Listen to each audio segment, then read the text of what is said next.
I want to respond to some extremely concerning reports that some doctors are spreading misinformation about vaccines. At a time when it's never been more important for Ontarians to have confidence in the safety and effectiveness of vaccines, this is unacceptable. I will be sending a letter to the College of Physicians and Surgeons of Ontario, urging them to do everything that is possible to put an end to this behavior.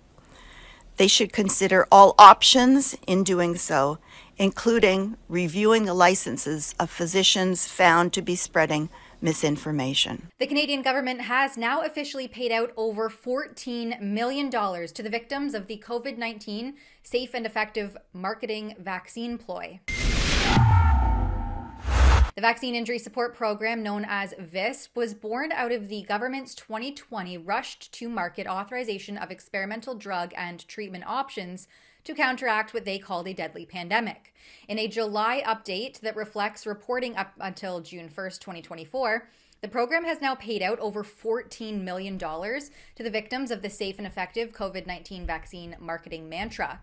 But this $14 million has been paid out to a fraction of all claimants. 2,628 people have filed claims, but a meager 183 of them have been officially approved by the VISP gatekeepers, the government's handpicked medical review board doctors. That means that out of just over the $14 million in compensation paid out, each approved claimant would have received roughly $78,000. And this program is only for those who experienced a serious and permanent injury as a result of receiving a Health Canada authorized vaccine administered in Canada on or after December 8th, 2020. The program is alleged to ensure fair and timely access to financial support. So what exactly constitutes a serious and permanent injury? As outlined on the VISP FAQ webpage, a serious and permanent injury is defined as a severe life-threatening or life-altering injury that may require in-person hospitalization or prolongation of existing hospitalization and results in a persistent or significant disability or incapacity, or where the outcome is a congenital malformation or death. So if you're no longer able to function, and arguably that means you can't work and provide for yourself and or your family, if you have one, a measly payout of less than $80,000 is supposed to cover a lifetime of incapacity and disability and perhaps even compensate for death. Let's not forget that although the Liberals quietly expanded the VISP program in budget 2024, yet more than 60% of the budget allocation to this program goes to the consultants administering it and not into the pockets of Canadians who are victims of intense psychological propaganda campaigns and marketing schemes that required indiscriminate adherence to the safe and effective ritual. This program, despite being touted as fair and timely, have those suffering injuries waiting up to a year just to be assigned a case manager.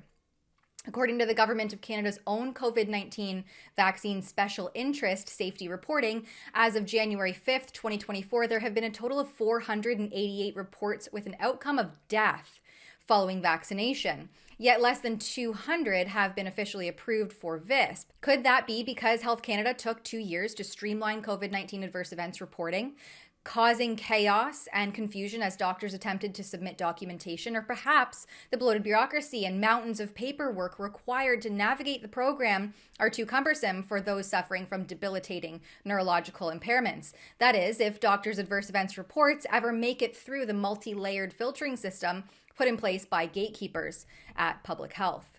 For Rebel News, I'm Tamara Ugolini. If you'd like to see all of our reports on the topic of these novel injections, you can do so at nomoreshots.ca. At that website, you can sign our petition. You can send a form email to Minister of Health Mark Holland calling on him to revoke market authorization for these injections. And you can also consider supporting this kind of journalistic work if you're able to. All of that at nomoreshots.ca.